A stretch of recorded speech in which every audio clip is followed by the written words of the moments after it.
సంఘానికి కొత్త నాయకుడు ఊపిరి పోస్తారా? గత అసెంబ్లీ ఎన్నికల్లో పార్టీ పుట్టి ముంచి మకిలీ మరకలు అంటుకున్న నేతలను సంఘంలో కొనసాగిస్తారా? సింగరేణి జాగృతి పేరుతో తనకంటూ ఒక సైన్యాన్ని పోగు చేసుకుందాం అనుకున్న చెల్లెలని ఆదిలోనే అన్న అడ్డుకున్నారా? రామన్న బాణం దూసుకుపోతోందా, లేదంటే నల్ల బంగారు నేలపై గురి తప్పుతోందా?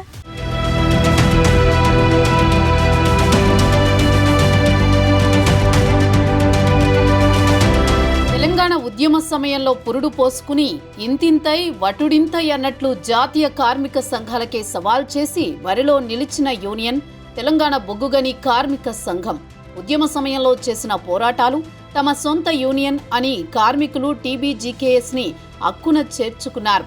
అప్పటి ముఖ్యమంత్రి కేసీఆర్ అండా, యూనియన్ నేత మిర్యాల రాజిరెడ్డి మరికొంతమంది నేతల సహకారంతో సింగరేణిలో చాలా హక్కులు సాధించుకున్నారు. ఇంతవరకు అంతా బాగానే ఉంది. కానీ యూనియన్ ఎప్పుడైతే అధికారంలోకి వచ్చిందో ఆయా ఏరియాల వారీగా నేతలు తమ విశ్వరూపం చూపించారు. ఎక్కడికక్కడ యూనియన్ని భ్రష్టు పట్టించే పనులు చేశారు.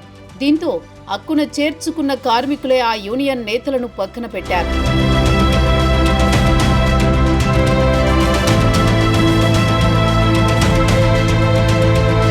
కారుణ్య నియామకాల దగ్గర నుంచి కార్మికుల బదిలీ వరకు మహిళా కార్మికులపై లైంగిక వేధింపులతో పాటు తెలంగాణ బొగ్గుగని కార్మిక సంఘం గెలవగానే అవినీతి పెద్ద ఎత్తున పెరిగిపోయిందని ఆరోపణలున్నాయి. కారుణ్య నియామకాల్లో 6 లక్షల నుంచి 8 లక్షల వరకు వసూళ్లు చేశారని, ఇందులో టీబీజీకేఎస్ నేతలే నేరుగా పైరవీలు చేస్తున్నారని ఆరోపణలు గుప్పుమన్నాయి. దీంతో గత అసెంబ్లీ ఎన్నికల్లో సింగరేణిలో దాదాపు అన్ని ఏరియాల్లో కార్మికులు బీఆర్ఎస్ కు వ్యతిరేకంగా ఓటు వేశారని ఆ పార్టీ మాజీ ఎమ్మెల్యేలే చెబుతున్నారు.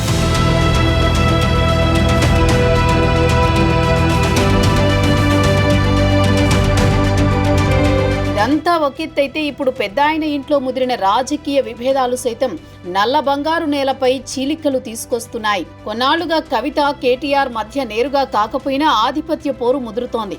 ఇక పార్టీలో తన ప్రభావం పూర్తిగా కోల్పోతున్నానని భావించిన కవిత సింగరేణిలో పాగా వేయడానికి సింగరేణి జాగృతి పేరుతో 11 డివిజన్లలో సింగరేణి కార్మికుల్లో కొందరు బలమైన నేతలను గుర్తించి జాగృతి కన్వీనర్లుగా నియమించారు.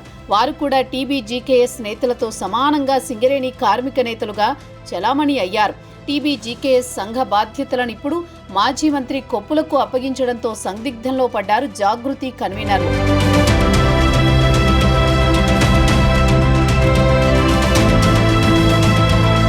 తాజా పరిణామాల నేపథ్యంలో సింగరేణి జాగృతి నేతలు క్రమంగా కవితకు దూరమవుతున్న సంకేతాలు కనిపిస్తున్నాయి.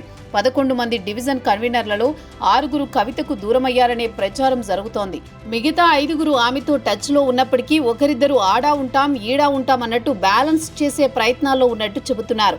కవితకు బలమైన అనుచర గణం ఉన్నా సింగరేణిలో ఆధిపత్యం కోసం కేటీఆర్ ప్లాన్ వేసినట్లు కార్మిక వర్గంలో ప్రచారం జరుగుతోంది. సింగరేణి జాగృతి పేరుతో కవిత సింగరేణిలో బలపడితే టీబీజీకేఎస్ సంఘానికి ముప్పు తప్పదని బీఆర్ఎస్ వర్కింగ్ ప్రెసిడెంట్ కేటీఆర్ కొప్పులకు పగ్గాలను అప్పజెప్పి 10 ఏళ్లుగా సంఘానికి గౌరవ అధ్యక్షురాలిగా ఉన్న కవితని 10 నిమిషాల్లో పక్కన పెట్టారంటున్నారు.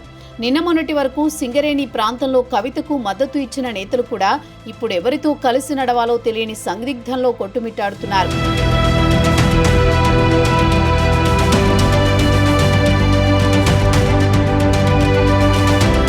టీబీజీకేఎస్ అగ్రనేత మిర్యాల రాజిరెడ్డి సహా అనేక మంది ముఖ్య నేతలు కేటీఆర్ కనుసన్నల్లో నడిచేందుకే సిద్ధమంటూ సంకేతాలు ఇచ్చారనే టాక్ నడుస్తోంది. బాధ్యతలు తీసుకున్న తర్వాత మొదటిసారిగా గోదావరి ఖనికి వచ్చిన కొప్పుల ఈశ్వర్కి ఘన స్వాగతం పలికారు సంఘ నేతలు. దీన్ని బట్టి ఆ నేతలంతా కవితకు దూరమవుతున్నట్లు తేలిపోయింది. అయితే తనకంటూ ఒక సొంత నాయకత్వాన్ని ఏర్పాటు చేసుకున్న ఎమ్మెల్సీ కవిత సైతం సింగరేణిలో బలంగానే ఉన్నారు. ఒకవేళ అన్నా చెల్లెల మధ్య వివాదం ముదిరితే నేతలంతా ఎటువైపు మొగ్గు చూపుతారనేదే సమస్యగా మారింది. టీబీజీకేఎస్ నేతలు కనుక 2 వర్గాలుగా చీలితే మాత్రం సింగరేణిలో బాణం 2 ముక్కలవుతుందనే చర్చలు కూడా జరుగుతున్నాయి. ఇప్పటికే తనను పక్కన పెట్టడంతో సింగరేణి ప్రాంతాల్లో పర్యటనకు కవిత ప్లాన్ చేస్తున్నట్టు చెబుతున్నారు. దీంతో కేటీఆర్ కూడా కవిత పర్యటన కంటే ముందే భారీ బహిరంగ సభ పెట్టడానికి ప్లాన్ కూడా చేస్తున్నారట. కొప్పులకు సింగరేణి బాధ్యతలు ఇవ్వడం వెనుక బోలెడన్ని కారణాలు కూడా ఉన్నాయట. ఇప్పటికే టీబీజీకే సంఘంలో ఉన్న నేతలతో బీఆర్ఎస్ పార్టీకి చాలా నష్టం జరిగిందని, యూనియన్ మొత్తం ప్రక్షాళన కావాలంటే కొప్పులే సరైన రథసారథి అని డిసైడ్ అయ్యారట. మరోవైపు ఒకప్పటి సింగరేణి కార్మికుడైన కొప్పులకు బెల్లంపల్లి, గోదావరి ఖని రీజియన్లలో మంచి పట్టుంది. అందుకే ఏరి కోరి ఆయనకే ఇన్ఛార్జి బాధ్యతలు అప్పగించారు.